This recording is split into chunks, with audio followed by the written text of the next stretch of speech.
Hi hello friends, ಎಲ್ಲರಿಗೂ ನಮ್ಮ ಅಮ್ಮನ ಅಡುಗೆಗೆ ಸ್ವಾಗತ. ಯಾರೆಲ್ಲ ನಮ್ಮ ಚಾನೆಲ್ನ ಸಬ್ಸ್ಕ್ರೈಬ್ ಮಾಡ್ಕೊಂಡಿದ್ದೀರಾ ಎಲ್ಲರಿಗೂ ಧನ್ಯವಾದಗಳು. ಹಾಗೆಯೇ ಯಾರೇನ ಸಬ್ಸ್ಕ್ರೈಬ್ ಮಾಡ್ದಿರಾ ವಿಡಿಯೋ ನೋಡ್ತಾ ಇದ್ದೀರಾ, ನಮ್ಮ ಅಮ್ಮನ ಅಡುಗೆ ಚಾನೆಲ್ನ ಸಬ್ಸ್ಕ್ರೈಬ್ ಮಾಡ್ಕೊಳ್ಳಿ. ಹಾಗಾದರೆ ಮಾತ್ರ ನಾವು ಹಾಕುವಂತಹ ಎಲ್ಲ ವೀಡಿಯೋಸು ನಿಮಗೆ ನೋಟಿಫಿಕೇಷನ್ ಆಗಿ ಬರುತ್ತೆ. ಇವತ್ತು ನಾನು ಮಾಡ್ತಾ ಇರುವಂಥ ರೆಸಿಪಿ ಕಡಲೆ ಬೀಜದಿಂದ ಒಂದು ಲಡ್ಡು ಮಾಡೋದು ಹೇಗೆ ಅಂತ ತೋರಿಸ್ಕೊಡ್ತಾ ಇದ್ದೀನಿ. ತುಂಬ ಹೆಲ್ತಿಯಾಗಿರುವಂಥ ರೆಸಿಪಿ ಅಂತಲೇ ಹೇಳ್ಬೋದು. ಬನ್ನಿ ಇಂಗ್ರೀಡಿಯೆಂಟ್ಸ್ ನೋಡ್ಕೊಂಬರೋಣ. ಇಲ್ಲಿ ನಾನು 1 ಕಪ್ ಆಗೋಷ್ಟು ಕಡಲೆ ಬೀಜನ ತೊಗೊಂಡಿದ್ದೀನಿ. 1 ಕಪ್ ಕಡಲೆ ಬೀಜಗೆ 1/4 ಕಪ್ ಆಗೋಷ್ಟು ಬೆಲ್ಲ, ಅಂದರೆ ನೀವು ಯಾವ ಕಪ್ಪಲ್ಲಿ ತೊಗೊತೀರಾ ಅದೇ ಕಪ್ಪಲ್ಲಿ 1/4 ಕಪ್ ಆಗೋಷ್ಟು ಬೆಲ್ಲನ ತಗೊಳ್ಳಿ. ಅರ್ಧ ಟೀ ಸ್ಪೂನ್ ಏಲಕ್ಕಿ ಪುಡಿ, ಹಾಗೆಯೇ 1/4 ಕಪ್ ಆಗೋಷ್ಟು ಡೆಸಿಕೇಟೆಡ್ ಕೋಕೋನಟ್ ಪೌಡರ್. ಮಾಡೋದು ಹೇಗೆ ಅಂತ ನೋಡೋಣ. ಮೊದಲು ಸ್ಟವ್ ಹಚ್ಚಿ ಒಂದು ಪ್ಯಾನ್ ಇಟ್ಕೊಂಡಿದ್ದೀನಿ. ಇವಾಗ ಇದಕ್ಕೆ ನಾನು ಕಡಲೆ ಬೀಜನ ಹಾಕ್ಕೊಂಡು ಲೋ ಫ್ಲೇಮಲ್ಲಿ ಫ್ರೈ ಮಾಡ್ಕೊತಾ ಇದ್ದೀನಿ. ಇದೇ ಥರನೇ ನಾವು ಒಂದು 5 ನಿಮಿಷ ಲೋ ಫ್ಲೇಮಲ್ಲಿ ಫ್ರೈ ಮಾಡಿಕೊಂಡ್ರೆ ಸಾಕಾಗುತ್ತೆ. ನೋಡಿ, ಅದು ಮೇಲೆ ಸಿಪ್ಪೆಲ್ಲ ಎದ್ದು ಬರುತ್ತೆ, ಹಾಗೆ ಲೈಟಾಗಿ ಕಲರ್ ಚೇಂಜ್ ಆಗುತ್ತೆ. ಇಲ್ಲಿವರೆಗೂ ಫ್ರೈ ಮಾಡಿಕೊಂಡ್ರೆ ಸಾಕಾಗುತ್ತೆ. ಇವಾಗ ನೋಡಿ, ಇದೆಲ್ಲ ಫ್ರೈ ಆಗಿದೆ. ತಣ್ಣಗಾಗೋದಕ್ಕೆ ಒಂದು ಸಪ್ರೇಟಾಗಿ ಒಂದು ಪ್ಲೇಟಲ್ಲಿ ಹಾಕಿ ಇಟ್ಕೊಂಡಿದ್ದೀನಿ. ಇವಾಗ ಇದೆಲ್ಲ ತಣ್ಣಗಾಗಿದೆ ನೋಡಿ. ಲೈಟಾಗಿ ಇದು ಮೇಲೆ ಸಿಪ್ಪೆನೆಲ್ಲ ತೆಗಿತಾ ಇದ್ದೀನಿ.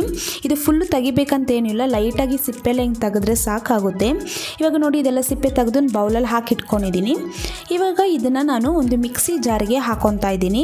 ನೋಡಿ, ಇದೇ ಥರನೇ ಒಂದು ಮಿಕ್ಸಿ ಜಾರಿಗೆ ಹಾಕೊಂಡಿದ್ದಾದಮೇಲೆ ಇದಕ್ಕೆ ನಾನು ಹಾಗೆಯೇ ಬೆಲ್ಲನ ಹಾಕೊತಾ ಇದ್ದೀನಿ. 1/4 ಕಪ್ ಆಗೋಷ್ಟು ಬೆಲ್ಲ. ನೀವು ಯಾವ ಕಪ್ಪಲ್ಲಿ ಕಡಲೆ ಬೀಜ ತೊಗೊತೀರಾ ಅದೇ ಕಪ್ ಅಳತೆದಲ್ಲಿ 1/4 ಕಪ್ಪು ಬೆಲ್ಲನ ತೊಗೊಳ್ಳಿ.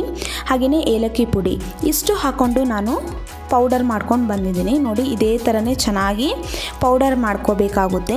ನೀವು ಈ ಥರನೇ ಮಿಕ್ಸಿ ಜಾರಲ್ಲಿ ಬೆಲ್ಲ ಹಾಕಿ ಚೆನ್ನಾಗಿ ಅದು ಪೌಡರ್ ಮಾಡಿದ್ರೆ ಅದರಲ್ಲಿರುವಂತಹ ಎಣ್ಣೆ ಅಂಶ ಇರುತ್ತೆ, ಅದು ಕೂಡ ಬಿಡುತ್ತೆ. ಆವಾಗ ನಾವು ಉಂಡೆ ಕಟ್ಟೋದಕ್ಕೆ ಈಸಿ ಆಗುತ್ತೆ. ನೋಡಿ, ಇದೆಲ್ಲ ಫುಲ್ ಒಂಥರ ಸಾಫ್ಟಾಗಿರುತ್ತೆ, ಉಂಡೆ ಕಟ್ಬೋದು. ಇವಾಗ ಇದೆಲ್ಲ ರೆಡಿಯಾಗಿದೆ. ಸಪ್ರೇಟಾಗಿ ಒಂದು ಬೌಲಲ್ಲಿ ಹಾಕಿಟ್ಕೊಂಡು ಇದೇ ಥರನೇ ಉಂಡೆ ಕಟ್ತಾ ಇದ್ದೀನಿ. ನೋಡಿ, ಇದೇ ಥರನೇ ಗಟ್ಟಿಯಾಗಿ ಪ್ರೆಸ್ ಮಾಡಿ ಈ ಥರ ಉಂಡೆ ಕಟ್ಟಿ, ನಿಮಗೆ ಯಾವ ಥರ ಸೈಜಲ್ಲಿ ಬೇಕೋ ಆ ಥರ ಸೈಜಲ್ಲಿ ಉಂಡೆ ಕಟ್ಕೋಬೋದು. ಇವಾಗ ಇದೇ ಥರನೇ ನಾನು ನೋಡಿ ಚಿಕ್ಕದಾಗಿ ಈ ಥರ ಉಂಡೆ ಕಟ್ಟಿ ಈ ಥರ ಡೆಸಿಕೇಟೆಡಲ್ಲಿ ಈ ಥರ ಲೈಕ್ ಈಗ ರೋಲ್ ಮಾಡ್ತಾಯಿದ್ದೀನಿ. ಈ ಥರ ಮೇಲೆಲ್ಲ ಈ ಥರ ಹಾಕೋದ್ರಿಂದ ತಿನ್ನುವಾಗ ಟೇಸ್ಟು ಚೆನ್ನಾಗಿರುತ್ತೆ. ನೀವು ಡೈಲಿ ಈ ಥರ ಒಂದೊಂದು ತಿಂತಾ ಬಂದ್ರೇ ಸಾಕು, ಬೋನಿಗೆ ಒಳ್ಳೆಯದು ಕಡಲೆ ಬೀಜ. ಹಾಗೆಯೇ ನೀವು ಮಕ್ಕಳಿಗೆಲ್ಲ ಈ ಥರ ರೆಸಿಪಿನ ಮಾಡಿ ಕೊಡ್ಬೋದು ಸ್ನ್ಯಾಕ್ಸ್ ರೀತಿಯಲ್ಲಿ. ಹೆಲ್ತ್ಗಂತೂ ತುಂಬಾ ಒಳ್ಳೆಯದು, ಚೆನ್ನಾಗಿರುತ್ತೆ ಟೇಸ್ಟು ಕೂಡ. ಇದೇ ಥರನೇ ನಾನು ಎಲ್ಲ ಮಾಡಿ ಸಪ್ರೇಟಾಗಿ ನಾನೊಂದು ಪ್ಲೇಟಲ್ಲಿ ಎತ್ತಿಟ್ಕೊತಾ ಇದ್ದೀನಿ. ನೀವು ಇದನ್ನು ಏರ್ಟೈಟ್ ಕಂಟೈನರಲ್ಲಿ ಸ್ಟೋರ್ ಮಾಡಿ ಕೂಡ ಇಟ್ಕೋಬೋದು. ಏರ್ಟೈಟ್ ಬಾಕ್ಸೆಲ್ಲ ಹಾಕಿ ಇಟ್ಕೋಬೋದು, ತುಂಬ ದಿನ ಇರುತ್ತೆ, ಏನು ಕೆಡೋದಿಲ್ಲ.